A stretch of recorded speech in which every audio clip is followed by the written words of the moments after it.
Might be too early to be saying this, but I'm gonna say it. The Warriors are officially back.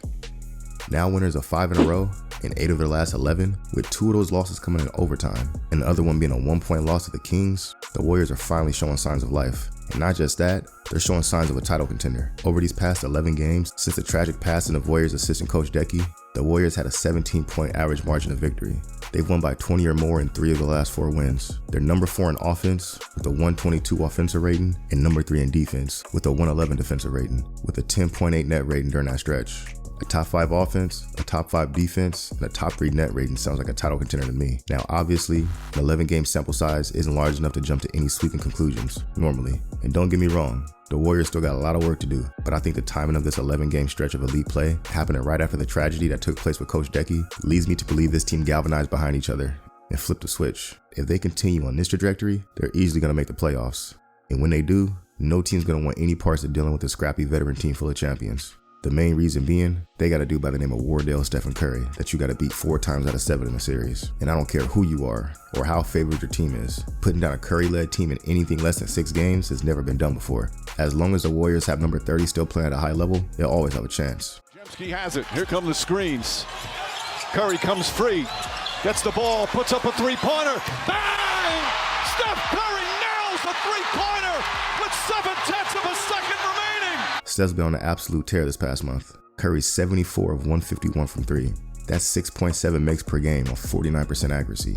Nobody else in the NBA has made 53s during that period. Curry has made 241 this season. The next closest sits at 180. These last 3 games especially, Curry's been on one. He went 11 of 16 against the Indiana Pacers to close out the previous trip, and 9 of 16 at home against the Suns on a Saturday night.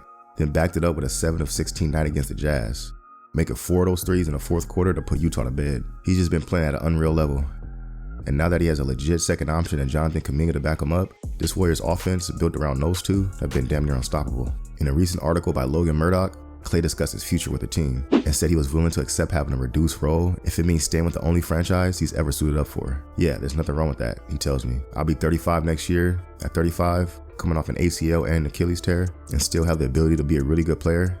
Maybe not the guy who scored 60 in 3 quarters and scored an NBA record 37 points in a quarter, but still a great threat out there. I've modeled my game after Reggie Miller and Ray Allen, and those guys were incredibly effective until their late 30s, so I plan on kind of following that. This is an important development for Klay. His willingness to take a back seat and allow young players like Kuminga and Podziemski to shine makes him a way more cohesive and dangerous team going forward. But in the games where Klay has it going, the Warriors are going to continue feeding him. This recent game against the Jazz, for example, Klay had it going, the Warriors kept feeding him. He ended up with 26 points on 11 of 19 from the field, tied for the most field goal attempts on the team.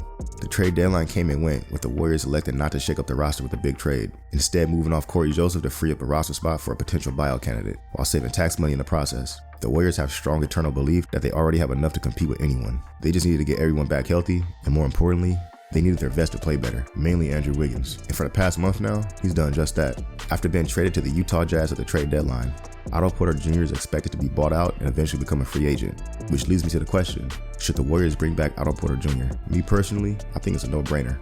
In terms of the benefits, he's already familiar with the system, so incorporating him would be seamless. He already has chemistry with the main guys, so it wouldn't be any adjustment period trying to learn how to play next to Draymond and Steph. He offers lineup versatility. He's a connector that provides shooting and rebounding at the power forward and center positions. He played 36% of his minutes at center for the Warriors in the 22 run. He's 6'8", 230 pounds with a 7-foot wingspan. He averaged 9.3 rebounds per game per 36 minutes, with a 23% defensive rebound rate in 22. He also shot 37% from 3. So again, he's offering a lot of lineup versatility with his ability to stretch the floor, while also being a strong rebounder and solid team defender. He also allows you to have the ability to bump Looney and/or Sarge from the rotation. Once we get to the playoffs, teams are going to target Looney and Sarge. It just is what it is. While Sarge provides solid 3-point shooting and complementary playmaking, he's a cone on defense. And unfortunately, at this point in his career, so is Looney. Looney's gotten a little better as of late, but his loss of mobility is concerning. On top of that, Looney's inability to finish at the rim or space the floor makes him a liability on both ends of the court. Otto's a better defender than both, and provides enough shooting that teams have to honor him defensively. In my opinion, signing Otto would stabilize the front court rotation. You got Kuminga and Draymond starting at the 4 and 5. Then Otto and Trayce Jackson-Davis should be the backups. You can now bump Sarge and Looney out of the rotation and use them as situational bigs for specific matchups or in case of foul trouble. If you ask me, Trayce Jackson-Davis straight up is just better than Looney and Sarge. His finishing as a vertical threat, along with his rebounding and rim protection, means he provides things neither Looney or Sarge can, and it's things the Warriors desperately need. I think Otto will be a great addition to this Warriors roster, assuming he's healthy enough to contribute. I bet the Warriors vets want him back too. Here's Steph and Draymond catching up with Otto after the Jazz game a few days ago. It looks like they were having a great time catching up. Was Steph and Draymond recruiting their former teammate? I don't know, but it sure did look like it though. I guess we'll have to wait and see. Anyways, that's all I got for y'all. If you enjoyed the video, do me a favor, hit that subscribe button. It's much appreciated. I'll holler at you on the next one. Peace.